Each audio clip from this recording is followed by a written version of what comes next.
BA economics Bharat யூனிவர்சிட்டியில் நான் படிக்கிறேன். நான் வந்து ரொம்ப நாள் யூபிஎஸ்சி கம்பெனியில் நான் வேலை செஞ்சிருந்தேன் 2 வருஷத்துக்கு முன்னாடி. 2 வருஷத்துக்கு முன்னாடி என்ன ஆச்சுன்னா, நான் செஞ்சுன்னு இருக்கும்போது எனக்கு கை வந்து அடிபட்டுருச்சு. மிஷினில் நான் கை விட்டு எனக்கு அடிபட்டுச்சு. அடிபட்ட 1 மந்த் நான் ஹாஸ்பிட்டலில் தான் இருந்தேன். அதுக்கப்புறம் நான் வெளியில் வந்து காலேஜுக்கெலாம் போகும்போது பசங்களாம் என்னை பார்த்து என்னடா கை இல்லை அப்படின்னு ஒரு மாதிரியாக பேச ஆரம்பிச்சிட்டாங்க. அப்போ நான் நினச்சேன், என்னடா வேலையெல்லாம் போயிருந்தேன், இப்போ நம்ம வீட்டிலே இருக்கிறோமே, நம்மளால எதுவும் பண்ண முடியாது போல, இதுக்கப்புறம் படித்தா கூட வேல்யூ இல்லை அப்படின்னு நினச்சினே இருந்தேன்.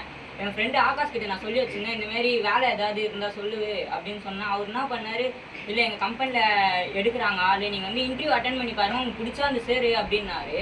சரி வந்து அட்டன் பண்ணி பார்த்தேன். உமா மேம் தான் எனக்கு எல்லாமே எக்ஸ்பிளைன் பண்ணாங்க, எப்படி நம்ம இந்த வேலையில் நம்ம க்ரோத் நம்ம இன்க்ரீஸ் பண்ணலாம் எல்லாமே சொன்னாங்க. எல்லாமே எனக்கு பிடிச்சிருந்தது.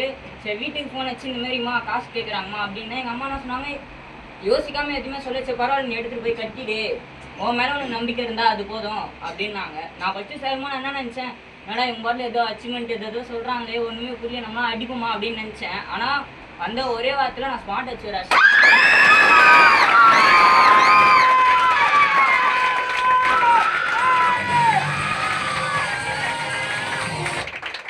இதேமாரி நான் டைமண்ட் கண்டிப்பாக அடிப்பேன், அதுவும் கூடிய சீக்கிரத்தில் அடிப்பேன். நான் என்னை நம்பி வர நான் கெஸ்ட்டே ஏற்றுறோம், அவனை சத்தியமாக நான் அடிக்காமல் நான் விடவே மாட்டேன்.